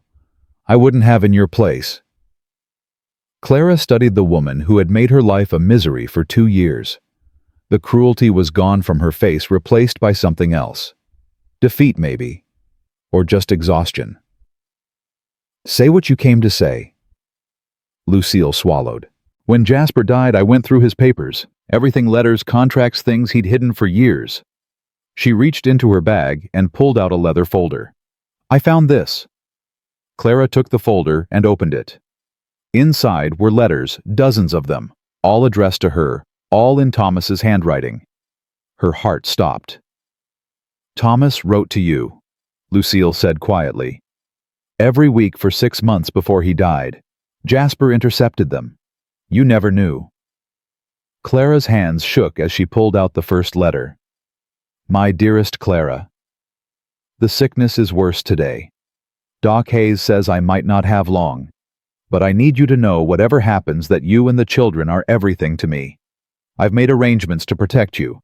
The insurance policy, the land deed, all of it is in your name. Jasper doesn't know. Don't trust him, Clara. He's not the man he pretends to be. I love you. I'll love you until my last breath and beyond. Your Thomas." Clara couldn't breathe. The letters blurred through her tears. "There's more," Lucille said. "Thomas knew Jasper was planning to steal everything. He tried to warn you, but Jasper got to the letters first." "Why are you telling me this now?" Lucille's face crumpled. "Because I helped him. I helped Jasper do all of it, the forged papers, the intercepted mail, all of it. I was jealous of you, Clara, jealous of what you had with Thomas. So when Jasper offered me a chance to take it away, I said yes." Clara stared at her. The rage she expected didn't come, only a terrible, hollow sadness. "And now Jasper's dead, and I have nothing. No money, no home, no family." Lucille's voice broke. "I came here to give you those letters, to tell you the truth, and to beg your forgiveness even though I don't deserve it." The silence stretched between them. Clara thought of everything she'd suffered. The auction, the cold, the children crying from hunger, and she thought of Thomas dying alone, desperately trying to protect his family, with letters that never arrived. "I don't forgive you," Clara said finally. "I may never forgive you." Lucille nodded, tears streaming down her face. "But I won't carry your sins for you either. You'll have to live with what you did. That's punishment enough." She turned and walked inside, the letters clutched to her chest. Silas lingered on the porch looking at Lucille. "You heard her," he said quietly. "Time to go." Lucille stood frozen for a moment.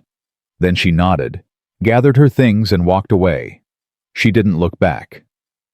That night, Clara read Thomas's letters by candlelight. All of them. Every word her husband had written, every warning, every declaration of love. By the time she finished, dawn was breaking. Silas found her at the kitchen table, the letters spread before her, her eyes red from crying. "Clara." "He knew," she whispered. "He knew Jasper would betray us, and he tried to protect us, and it wasn't enough." Silas sat down beside her. He didn't speak, just waited. "All those months after he died, I wondered if he'd given up, if he'd stopped fighting." Clara's voice cracked. "But he never stopped. He fought until his last breath. I just didn't know." "You know now. Is that supposed to make it better?" "No." Silas took her hand. "But maybe it gives you peace, knowing he loved you that much, knowing he tried." Clara looked at the letters, Thomas's final gift delivered 2 years too late. "He would have liked you," she said. "Thomas.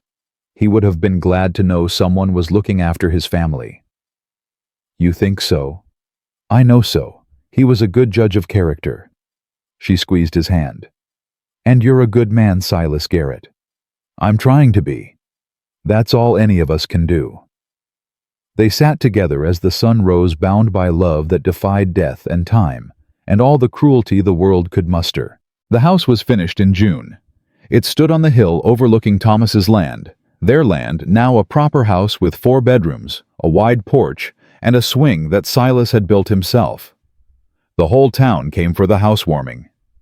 Martha Collins brought a pie. Sheriff Brennan brought a rocking chair. Doc Hayes brought medical supplies and a bottle of whiskey, claiming both were essential for any home. The children ran through the rooms, claiming spaces, arguing over beds, marveling at the newness of it all. "Mama, I get the room with the window." "No, I called it first." "Nobody called anything. We'll draw straws." Clara watched them with a heart so full it hurt. Elizabeth sat in the rocking chair on the porch, Grace in her lap. Her health had stabilized, not improved, but not worsening either. The doctor said she might have a year instead of 6 months. Nobody talked about it. "It's beautiful," Elizabeth said. "Thomas would be proud." "I hope so. I know so." Elizabeth squeezed Grace tighter. "He's watching Clara. From somewhere. Seeing what you've built." Clara didn't know if she believed in such things, but the thought comforted her anyway. As evening fell and the guests departed, Clara found herself alone on the porch. Silas was putting the children to bed, a ritual he'd claimed as his own, reading stories and checking for monsters and tucking blankets just so. She could hear his voice through the window, low and steady, telling a tale about a cowboy and a magic horse. The children's laughter floated out into the night. This was her life now.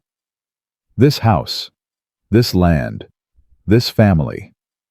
She had lost so much, and gained so much more. Silas stepped onto the porch, closing the door quietly behind him. They're asleep, finally. All of them. Even Willie. Though he made me promise not to tell anyone, he still likes being tucked in. Clara smiled. Your secret's safe with me. He sat down beside her on the swing. They rocked gently, watching the stars emerge. I was thinking, Silas said. Dangerous pastime. So you keep telling me. He paused. I was thinking about that day. The auction. Clara's heart clenched. Why? Because I can't stop thinking about what would have happened if I hadn't been there, if I'd come to town a day later or not at all. Don't. I know I shouldn't. But sometimes late at night I see you up on that platform and I think, what if nobody had saved you? What would have happened to those children? Clara took his hand. But you were there. You did save us. I know, and I thank God for it every day. He turned to look at her. But I also wonder sometimes if it was really me who did the saving, or if it was you who saved me. What do you mean? I was dead, Clara. Inside. 8 years of nothing but silence and grief and waiting to die. Then you came along and suddenly I had a reason to wake up in the morning. A reason to keep going. Clara's eyes filled with tears. You didn't just give me a family, Silas continued. You gave me a life, a purpose, something to fight for. Silas. I love you, Clara May Garrett. I know I'm not good at saying it. I know I'm rough and quiet and probably not what you dreamed of when you were young. But I love you more than I knew I could love anyone. And I'll spend whatever years I've got left proving it. Clara leaned into him, tears streaming down her face. You already have, she whispered. Every day. In every way that matters. They sat together, as the night deepened, two broken people who had found wholeness in each other. Inside, the children slept safe, loved home at last. And the lonely cowboy who had wanted a family finally had one. Months passed. The seasons turned. The children grew as children do, each one carving their own path through the world. Jacob learned the ranch from top to bottom. At 14, he could ride rope and manage cattle as well as any man twice his age. Silas talked about leaving the ranch to him someday, and Jacob accepted the responsibility with quiet pride. Willie surprised everyone by developing a passion for books. He read everything he could get his hands on, and announced at 12 years old that he intended to become a lawyer. "Someone's got to make sure what happened to us never happens to anyone else," he said. Nobody argued. Henry remained Henry, gentle, animal-loving, happiest when surrounded by horses and dogs and the occasional rescued bird. He had Silas's quiet way about him, a steadiness that anchored the household. Sarah's garden flourished. She had inherited Thomas's gift for growing things, and the yard around the new house bloomed with colors that made passers-by stop and stare. She sold flowers to the townspeople and saved every penny in a jar marked "Future." And Grace. Little Grace, who had been a baby when this all began, grew into a bright, fearless child who remembered nothing of the auction or the suffering that came before. To her, Silas had always been Papa. The cabin at Willow Creek had always been home. The life they'd built had always been her life. Perhaps that was the greatest gift of all. Elizabeth passed away on a golden autumn day, surrounded by the grandchildren she had finally learned to love. Her last words were to Clara. "Thank you for letting me be part of this." Clara held her hand until the end. They buried her beside Thomas on the hill overlooking the land. The children wept. Silas stood with his arm around Clara, solid and silent as always. And life went on as life does. On the first anniversary of the new house, the family gathered on the porch to watch the sunset. It had become a tradition every Sunday evening, all 8 of them together, watching the sky turn gold. Grace sat in Silas's lap. Sarah leaned against Clara. Jacob and Willie flanked them on either side, while Henry sat on the porch steps with the family dog. "I was thinking," Sarah said suddenly. "Uh-oh," Willie muttered. "Hush." Clara nudged him. "Go ahead, sweetheart." "I was thinking about how we got here. All of us. It's kind of a miracle, isn't it?" "Kind of," Clara agreed. "I mean, what if that man hadn't bought us at the auction? What if Mama had married someone mean? What if—" "That man has a name," Silas said dryly. Sarah grinned. "I know, Papa, but you have to admit it's a good story." "It's our story," Jacob said quietly. "And I reckon it's not finished yet." "No," Clara agreed. "It's not." She looked at her family, her wild, wonderful, improbable family. The children she had almost lost. The man who had saved them. The life they had built from ashes and hope and stubborn refusal to give up. "But the hard part's over," she said. "Whatever comes next, we'll face it together." Silas tightened his arm around her. Grace squealed with laughter at something only she found funny. Sarah started humming a song their grandmother used to sing. Willie made a sarcastic comment that made Henry snort, and Clara smiled. She had started this journey with nothing, no home, no hope, no future. She had been sold at auction like livestock, scorned by her neighbors, robbed by her own family. Now she had everything. A house on a hill. Children who laughed and fought and dreamed. A husband who loved her with a quiet ferocity that still took her breath away. A community that had learned to see her as more than a victim. A legacy that would outlast them all. The sun sank below the horizon, painting the sky in shades of fire and gold. The first stars emerged faint, but growing brighter. "Papa!" Grace tugged at Silas's beard. "Yes, little one. Is this forever?" Silas looked at Clara, at their children, at the home they had built with their own hands and hearts. "Yeah," he said softly. "This is forever." And it was. Clara Mae Dawson had been sold at auction on the coldest day of winter. Clara Mae Garrett watched the sunset with her family on the first warm day of autumn. Between those 2 moments lay a lifetime of struggle, loss, redemption, and love. The story of the lonely cowboy who paid $70 for a stranger's family.